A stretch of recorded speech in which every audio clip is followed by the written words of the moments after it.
Bonjour. La Rome dans laquelle vit Caravage se relève progressivement d'un séisme religieux. Je m'explique. Pour cela, il faut faire un petit retour dans le passé. Celui qui déclenche tout, c'est le théologien Martin Luther.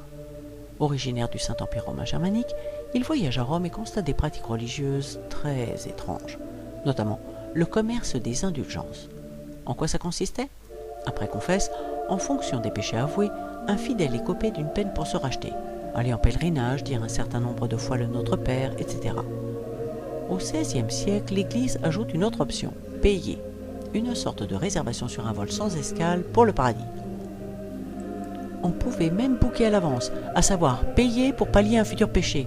Pour Martin Luther, c'est une honte. Pour lui, cette pratique, c'est un commerce ou plutôt un trafic, avec pour unique objectif l'enrichissement de l'Église. Une fois rentré en Allemagne, il dénonce ces petits arrangements sous la forme de 95 thèses qu'il placarde sur les portes de l'église de Wittenberg. C'était le 31 octobre 1517. Les grandes machines se mettent alors en branle pour l'anéantir. Le pape Léon X l'excommunie et Charles Quint le bannit du Saint-Empire romain germanique. C'est un véritable tsunami qu'il a déclenché dans le monde chrétien, un événement religieux majeur que l'on appelle la Réforme.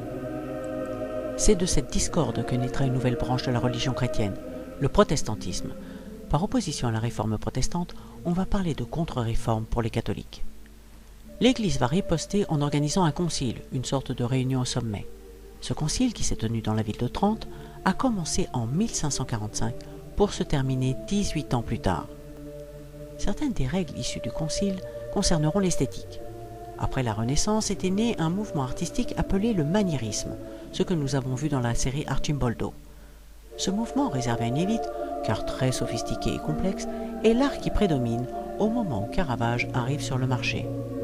Mais revenons à ce concile qui change la donne en matière artistique. L'art devra répandre les dogmes de la religion catholique à travers le monde. Il faudra donc informer, former et convaincre les artistes. Cela ne se fait pas du jour au lendemain. Pourtant, ce nouveau mouvement, le baroque, puisque c'est de ça qu'il s'agit, va rapidement supplanter le maniérisme et rayonner dans toute l'Europe.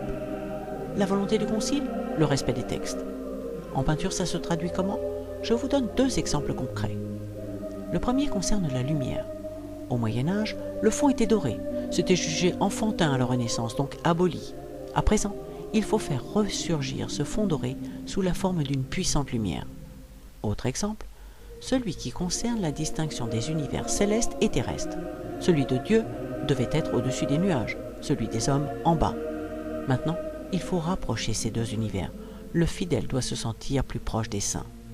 Les deux peintres qui incarneront le plus cette proximité sont Annibal Carrach et Caravage.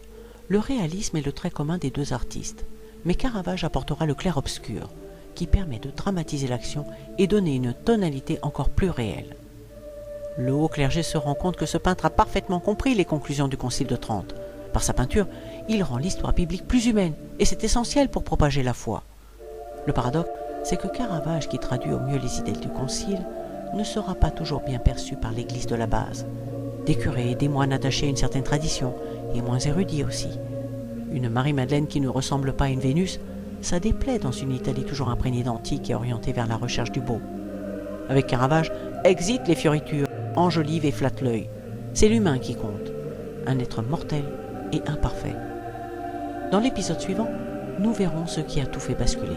En attendant, je vous souhaite à toutes et à tous une excellente journée.